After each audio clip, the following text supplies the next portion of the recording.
you've seen a lot. I've been around. You've been around. Oh, gosh. I danced with them all. So, Pretty much. There's nobody I didn't nobody you dance didn't dance with? Charles Cookie Cook, Jimmy Slide, Gregory Hines, Baba Gaines, Bunny Briggs, the Nicholas Brothers, Pete Nugent, and of course Honey Coles, Savion Glover. Savion Glover. I was in shows with him. I mean, Yeah, these are all people I've been in shows with. What's going on here? There's a lot of rhythm, man. I'll say. I don't know what this library is going to be like after we're finished. You're blowing the roof off of it. Why did we need these 2 weeks of you coming and showing people solos? Well, for me, I know why it's important to me. I've been on this project for a couple of years. Uh-huh. In that tap dance is, for a very long time, actually, since Savion Glover probably, has been improvised. People are improvising brilliantly, right? So I did that also. I only improvised until I was 33, and I've been performing since I was 8. Wow. But then I did this documentary on the copacetics, one of which was my teacher, Honey Coles. Famous guy. A famous guy, and to me, the greatest dancer who ever lived, of course. Right? I'm going to feel that way. But, and then they were with me for a week, the dancers, because I was filming them and editing them for days, reel to reel, you know, because this was 75. Sure. You're cutting and pasting and taping. It's crazy. And all of a sudden I said, they're not improvising. We thought that they were improvising. They had what I call a palate. They had their steps, they had their figures, they just kept doing them. And that was a revelation. That was a revelation. I said, oh, they're just doing their compositions. Right? So I said, okay, well then I better get to work. That's such an interesting point. I never thought of it. If you want to pass something on to the next generation, it's tough to pass on improv. You can't. Right. Well, you can in a way if the improvisationist has a particular palette that they repeat. I don't call them steps because they're more like manipulations, you know, or there's a shuffle, there's a ball heel, there's all those different manipulations. And that's what you mean by a palette. Palette, yeah, all stuff. the different for manipulations. us Philistines, the stuff that, that you do there when you're up there doing that. I don't know if I've ever heard anybody else use that word, but I use a palette. It's like all my colors. Okay. All my colors.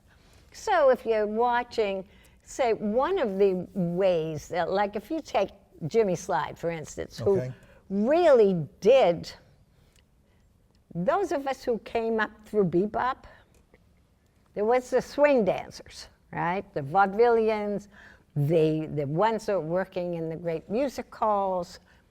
They had material that they performed for 40 years, the same dance, from one place to another. You know, one of the things that is the most difficult about tap dance is that we make it look so easy. That is what has kept us in the doghouse for so long. It's kept a misconception, and we've made it look that way. We're supposed to make it look easy. You know, there's a saying, so easy when you know how. You know, Baba Gaines always has that in his act, the great Baba Gaines. He's so middle of his stuff, so easy when you know how. So then the public sees that, and they says, I can do that. I know, I can do that. I have nothing to do that. But then you have these shows that have been on Broadway and off Broadway where people are sitting there and they're filling the seats. So tell me about that arc of tap. I just learned really, I guess tap is an original American art form, yeah. Tell me about that. So it starts when, and then tell me about the arc. It had ebbs and flows, right? Many. When did tap dancing start? Well, tap dancing, everybody, every culture, everywhere, tap dances. They just don't do it in shoes. Okay. You know, I mean, there you go. Yeah, every culture has a rhythmic dance. And But it became formalized with tap in the United States, right? when tap dance became codified, let's say codified, where styles were made. Some people say that when Juba was a tap dancer, well, he wasn't really, but his rhythmical sense, the great black tap dancer, a black dancer, we think that he kind of was one of the originators. Okay. Right? So it goes all the way back to I mean, we're still doing the cakewalk every once in a while. Somebody's going to do a cakewalk. What's a cakewalk? Kicking your legs out like okay, that. okay. You know, Bill Robinson, really kind of, he kept that and he used it in his shows. It was done on plantations. It was done, came out of slavery. So those things kept going. Everybody mimicked somebody else, right? We took this from that, they took that from that, they took from that, and this is America, that's why. So is tap to you sort of a way of telling, has it told the story of America going forward in different ways? It absolutely has. And how has it done that? Because when the Irish came, and the blacks came up from the South into New York, they say the 5-point district, they used to compete. They used to compete who was going to be the best dancer. And occasionally, I think it was Bill Robinson who used to go under the floor and listen to the taps. Who was going to miss? I mean, it's an interesting thing. Tap dancers have always kept tap dance a very serious thing. This is serious. I love the idea of that competition. I mean, years before West Side Story and the Jets and the Sharks. Oh, yeah. You're saying there were the Irish and the blacks. And the blacks. But they weren't they weren't competing with each other as two races. They were competing with another great tap dancer against another great tap dancer. It was one-on-one. It's one-on-one, and there were no groups. There was one-on-one. So there is that side of it, that side of.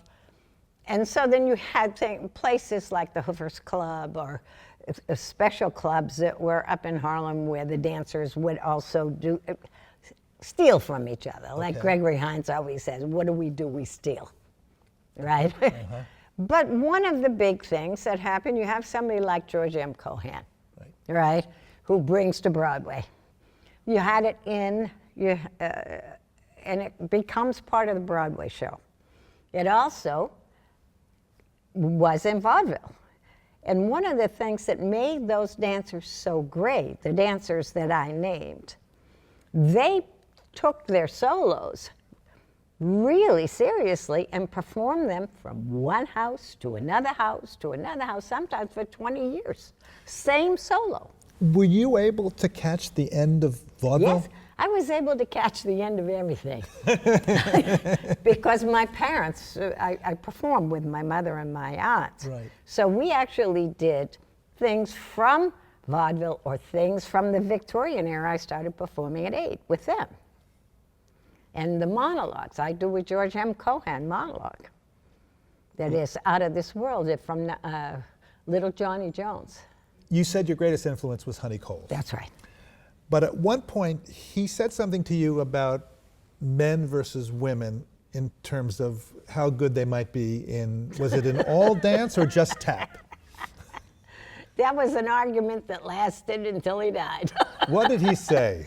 He said a woman will never be able to tap dance as well as a man. So I wrote one of my most important songs was the Too Tall, Too Small Blues.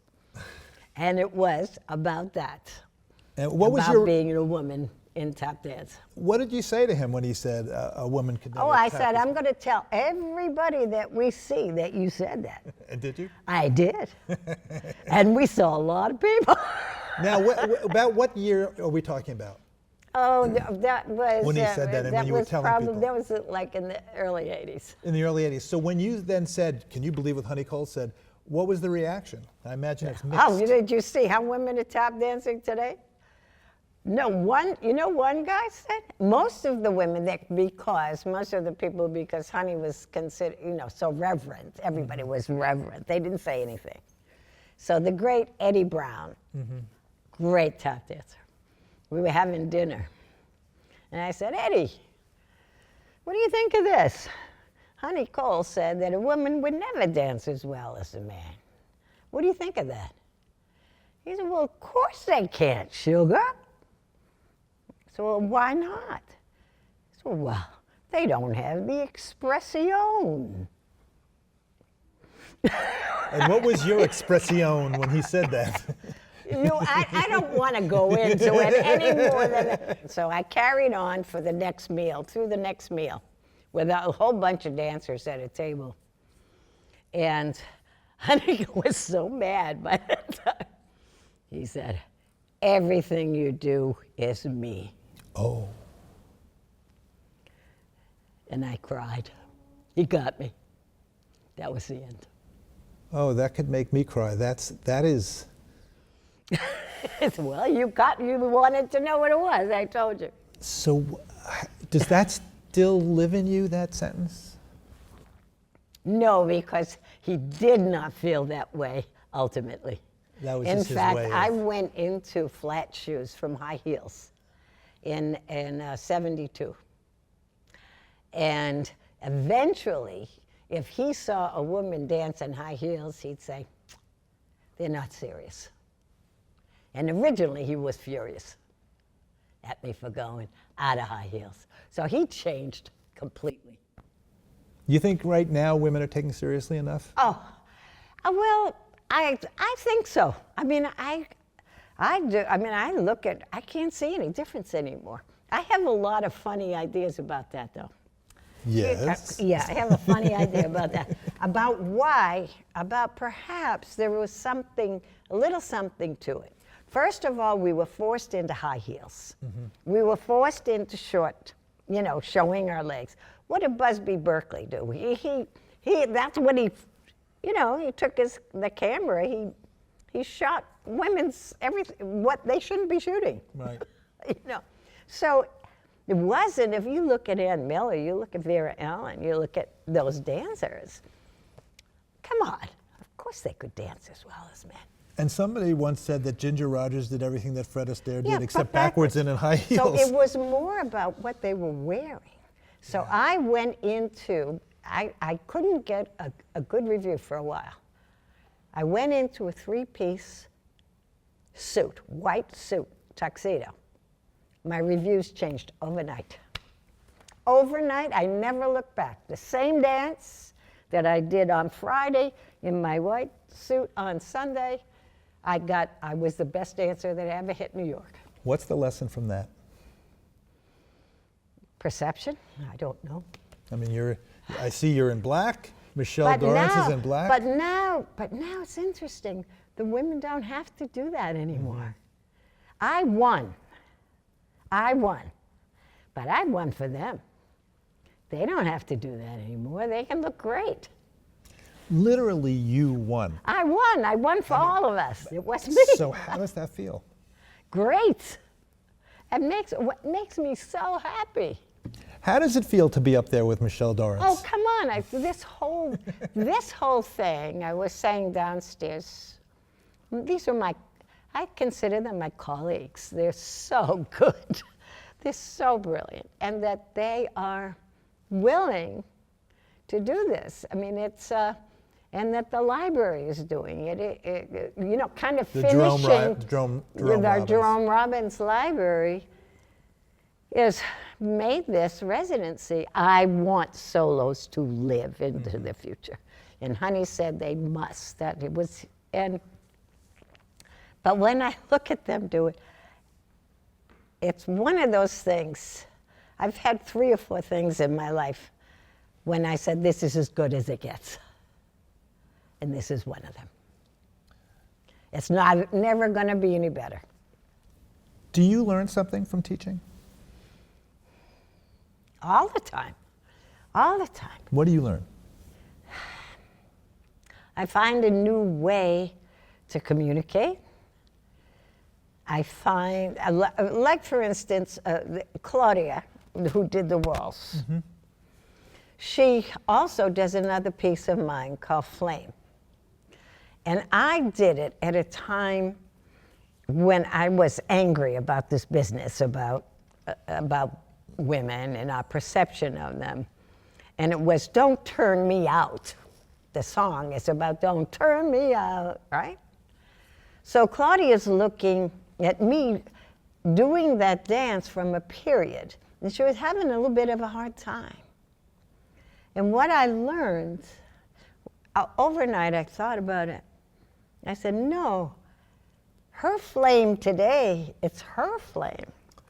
Oh. It's her flame. She has to do that. And that flame is different today than it was then. And so I said that to her, and it really, I think, really changed things for her. And then when she performed it the next day, it was beautiful. That's so fascinating. So you've created a structure, and then she can imbue it with her own soul. It's so beautiful. It's so incredibly beautiful. I once said I wanted to buy my ticket out of here at 83. Oh, people renegotiate always as they get closer. Well, my body renegotiated. I didn't. But then I became 88. And I'm happy that I have lived to see these generations coming up. Let's talk about that. You're 88. I'm a physician. I'm looking at you up there. I cannot believe it. I mean, you do not look like the typical average 88-year-old. How has dance, and specifically tap, helped your health, do you think? What has it given you? And what might it give other people?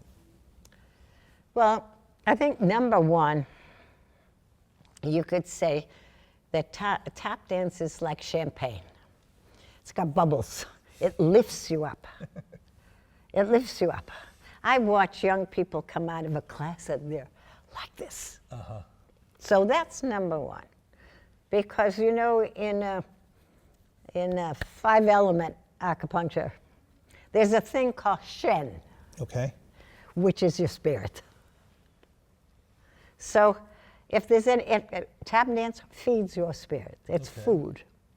And then you want to look at it medically. Yeah.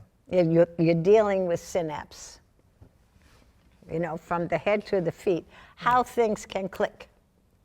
I love teaching beginners right now. It's my science project. I'll say, pick up your leg. They'll go like that. Mm-hmm. All right, how high is your leg? I want you to pick up your leg like this, right? Mm-hmm. And they'll end up picking it up like that. They have no sense of how their body is in space. And a tap dance, or all dance, not just tap dance, but gives you a sense, you know, that if you put your hand up here, you know where your fingers are. So I know where my foot is. Most people don't. Yeah. I know if I'm doing that, exactly what I'm doing. Not only do I know it in my brain, I can hear it at the same time. I can hear it and say it. Diddy-doom, diddy-doom, diddy-doom, diddy-doom. So you got this connection. So all these connections, can you imagine for elderly people how incredible that is? Because generally, people forget where they are. Proprioception. Proprioception. I do too, as an elder. Sometimes I drop more things than I did 10 years ago. But it helps your balance, this whole dance? Incredibly, because you're constantly weight shifting.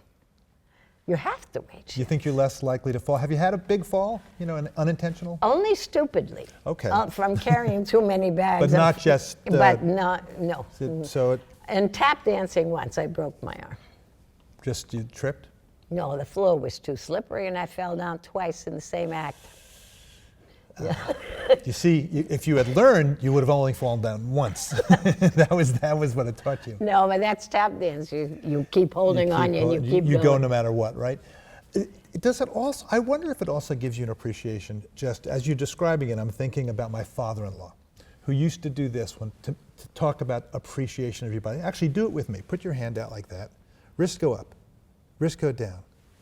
I love my wrist. I do too. Right? I do. I am so grateful for this chariot that has taken me. I can't tell you. When I'm finished with this project, I'll do a meditation on gratefulness. Gratitude. I have incredible gratitude. And sometimes I think of it, I do a meditation of gratitude for my family, for my ancestors, for what was put into me, and then for what is unknown. What is unknown? What spirit out there is giving to me? And the Great Spirit. Don't make me cry. I mean, this is a big thing for me. It's huge. I have incredible gratitude. This whole 2-week project here. Incredible gratitude. If it hadn't been done, we're almost at the end of the 2 weeks, Mm-hmm. what would have been lost?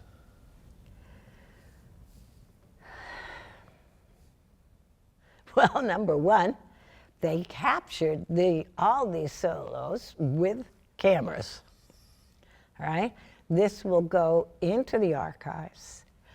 And the ability to actually talk about the pieces. That's why I have been so insistent to say this is a rehearsal. If they were only doing what was they'd already had it in their body and everything, the essence of the work would not be as shown as much, all right? So we've talked about it, I've told stories about it. It's been a way, all these gatherings, to not only talk about my work, but its place in history, the period of time it was done, the influence that was done to it. So whoever is going to see this is going to get a whole historical reference and the process. That's the Word. process. That's the word I was thinking. And that's so important. And it was great to show the dancers now, and they're not finished, and they said, "Well, gee, I'm not finished." That's the point. That is the point. It's so. And also, I have to say, last week too, we did a huge, big number. So there were 16 people. Good thing we didn't do it here. So we're all together. Mm-hmm. It's a way for our tribe to be together. Community. And we've actually started talking about composition. We have not done that enough, and I'm on a mission for all these dancers to compose pieces and works that can be carried on. And so I've been on that mission, and I hope that they do it, that they make their own work that can be carried on. When you think about your legacy, for want of a better word, what do you think it is? Them. The dancers. Oh, the dancers. And the process. And the process, and yeah. I think of all, the dancers, what I've shared has, it's gonna, even if they only do it 8 bars, it goes on. It's fascinating to me to watch a master and teach another master. I know, isn't it something? It was really, and it's moving, it's emotional for me. And I have to comment that, it was clear that Michelle, who's brilliant, still had moments where she was going, oh, I can't believe I didn't get that right? When I was talking with her, she said, well, that's kind of great. It is great. That not everything, and maybe that's a lesson, not everything is perfect, but I wonder what you think in those moments when you see another master not doing exactly how you had said to do it. Well, first of all, that whole idea of wabi-sabi and imperfection, to me, if something is perfect, it's dead. It's finished. Something, and that includes, I'm always at beginner's mind. So I think I have to ask you about wabi-sabi. Did I pronounce it right? Yes. Well, it's Japanese, of course. It's Japanese. And there's things that I actually embed in my work, so there's places for imperfection. I actually control the imperfection. See, You're embedding imperfection. Imperfection. The opportunity for The imperfection. opportunity Is that for the it. opportunity for improv? The opportunity for... Well, the improv, especially for spacing and how to use space and their own sense of proprioception and their own, however they found, how they're going to find this material in the future if they use it. I mean, it's like I call it we're kidding, you know, the Buffs Bop Boys, you know, where we have Josh and Dylan. Josh dances straight ahead, right? He's a really straight ahead dancer. Dylan is all over the place. When they do those dances separately, they're going to be from them. So it's living and I'm learning that really this is living and breathing and changing, which is, after all, what life is. But it's not only changing, it is being with the person who receives it. Mm-hmm. Josh has spent a long time working on that material, you know. It's shared. You can tell that's he says it is, and you can see it. It's my figures. But it's his body, his shape, his type. When you were up there watching Michelle, I saw your feet were going like this and her feet were going like yes, this. Yes. What was that like for you to watch her doing this and up there and ripping the stage apart? What was that like? It's heaven. It's heaven. And then I say, well, now she's going to do that. She's going to relax. She's going to relax. That's what we're working on. What we're working on, I dance in many shades. I dance relaxed and I dance powerful. So what Michelle and I are working on, and hopefully what this piece will have her experience, is shading. I love it. It's heaven. Now, that's right. I have a few notes for you. Exactly. Because So it's not good. perfect. Which is perfect. Yes, and that's perfect. How do you want to be remembered?